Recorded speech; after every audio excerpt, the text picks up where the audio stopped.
Now I recognize Mr. Carter for 5 minutes.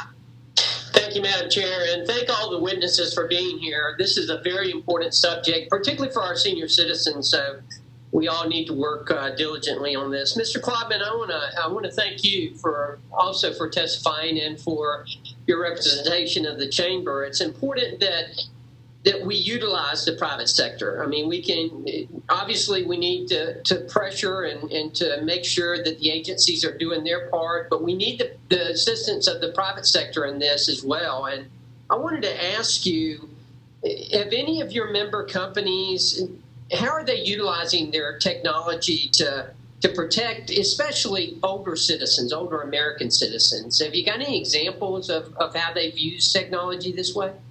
Yeah, thank you, Mr. Carter. Companies are using machine learning, AI algorithms to be able to understand transaction histories and the like, and to be able to try and spot fraud early on. And this is true not only for older Americans, but for all customers. So they're trying to deploy all those tools that were actually fairly successful before COVID in bringing down some of the incidents in terms of identity theft and the like. And also, additionally, as I mentioned, we have, TransUnion offering free tools, and there are others that are doing this as well, to try and give tools to consumers to protect themselves. And finally, I would just say, we've been working with other agencies, such as, let's say, with the Consumer Financial Protection Bureau, to ensure that firms can stay in close touch with their consumers to be able to spot fraud, and if they do spot something, to address it with the consumer and make sure that they can resolve an issue quickly. Have you had any specific incidents that you can remember that this worked? Yeah, so we've actually been working, as I've mentioned, pretty closely with the Department of Homeland Security regarding counterfeit goods. Believe it or not, there are such things as counterfeit toilet paper. And things like that. So we've actually been fairly successful trying to get those products out of the marketplace for many of the reasons that we've all been talking about today as well. So enforcement is also very important here. Okay.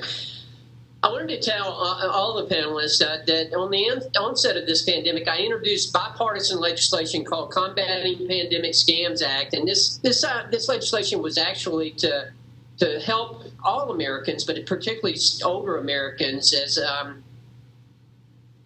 to help them with the government response. And it really called for all the agencies, multiple agencies, to come together with the FTC as the lead so that we could get the information when we had examples of scams so that they could submit those examples and have a website where they could actually go and look at examples of where people had tried to pull off scams like this.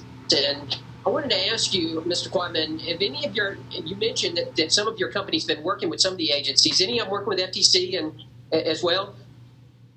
Yeah, I believe those discussions are ongoing. And in fact, we are reviewing your legislation. We're also reviewing Ms. Rochester's legislation because providing information to consumers is important for them to protect themselves. And I'll just say as well, some of the examples that Ms. Greenberg and Mr. Anderson have raised as to what consumers should be looking for are very important, and public education is a very key component for consumer protection here. Good. Mr. Anderson, I would imagine that in North Carolina, this is a particular problem, and I appreciate all of your work that you're doing in this. And again, I want to mention my bill, the Combating Pandemic Scams Act, that requires the FTC and the other partners to make publicly available information on how to spot and report scams, along with making sure that it's accessible and friendly and user-friendly. I wanted to ask you, would this help you in your position and help the citizens in North Carolina? I do think generally that taking a very serious look at what can be done to help seniors is very important.